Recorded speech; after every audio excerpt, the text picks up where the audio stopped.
All right. So this is module D. I'm doing the second week module.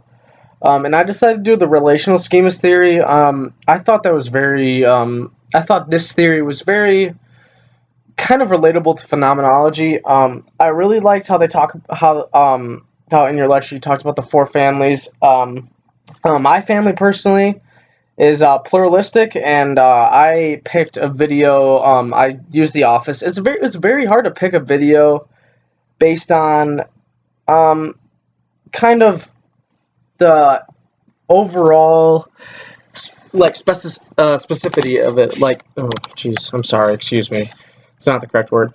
Um, I did not. It's very hard to pick because of the specifics of the theory itself. It's very complicated in itself how it is individualized, but still talking about a family. It's also psychological. I got that from notes. And I figured out that The Office is over. I mean, obviously, I've watched the entire series quite a few times. I'm watching it right now. I think that they're pretty, pluralistic. They have a lot of connections. They have a lot of talking, but overall, nothing ever changes. A lot of conversation, but conformity is very, very few and far between. People don't do that. They always have their own ideas and mindsets.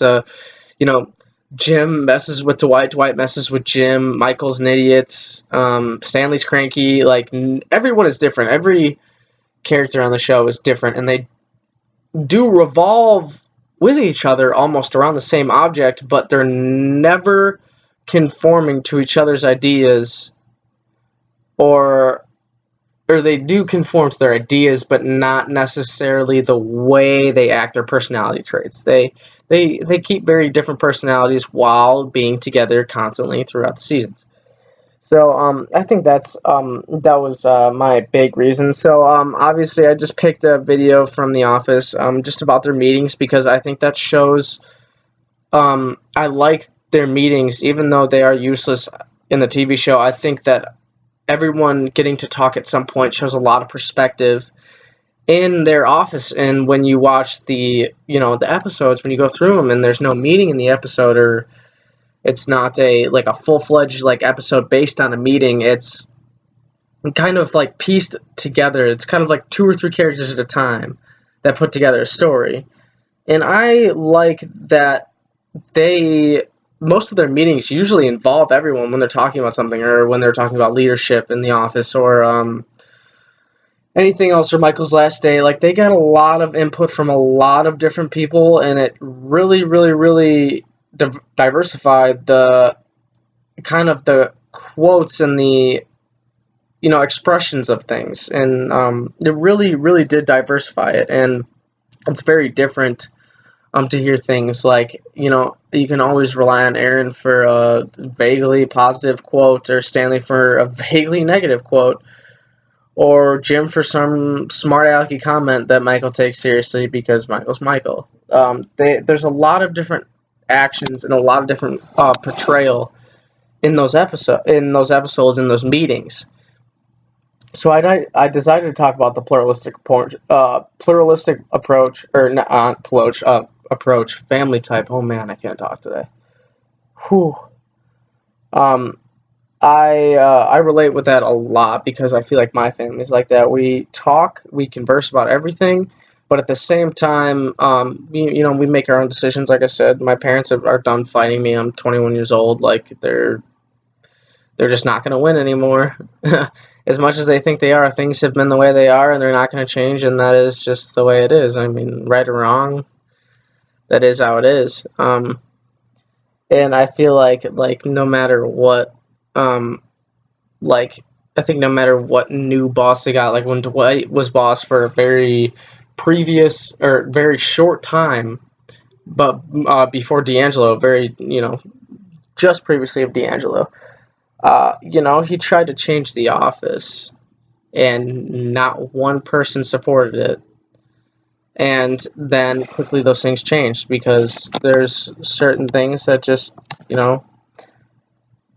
aren't talked about, that are kind of that go by code. Like, people, they never really, like, there was just like things that were different in those. There's very few words, like the coffee maker cost 50 cents, and nobody said actually a word about the coffee maker being 50 cents, but they just showed it on camera, and it was automatically assumed that that was a problem, that was a problem that they were facing. And I think that's funny because we've been watching the show for so long, and we're so intimate into the show, and with our understanding of it, and kind of seeing it almost like we're there. Like every episode we watch, we're almost there for an entire day. We're almost in the office. Like we know how things work, we know how things are put together, we know how things are supposed to run, and they have the same, you know, the same thing, except they just converse a lot about those things that need to change, but rarely have very little conformity. So things are constantly changing and then going back constantly in the show. I mean, and ultimately things do end up the same, but things are constantly changing throughout the show.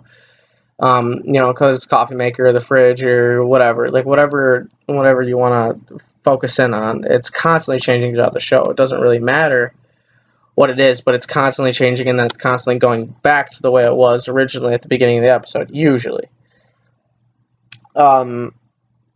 Characters rotate in and out of the show, and I think those characters are all... some of them are more uptight than others. When they had a merger, when they performed the merger, and they had a few people come over that quit because of how the office was run, those people were used to, a time schedule, being left alone. Like, those people really, really, really, really did have almost a protective type family. They were extremely conform. The conforming there was to the extreme. All the desks were in a row. I mean, they weren't arranged. You couldn't look at anybody. You just looked at the back of the person's head in front of you, and you did your work. And then obviously when Jim got there, that changed the aspect a little bit and became a little more consensual. Like, hey, why don't we do this in off hours or whatever? But it was a normal office. It was very different from the office we know. And then like Holly came in, and she was very suited for that pluralistic type of family. She was very ready for that.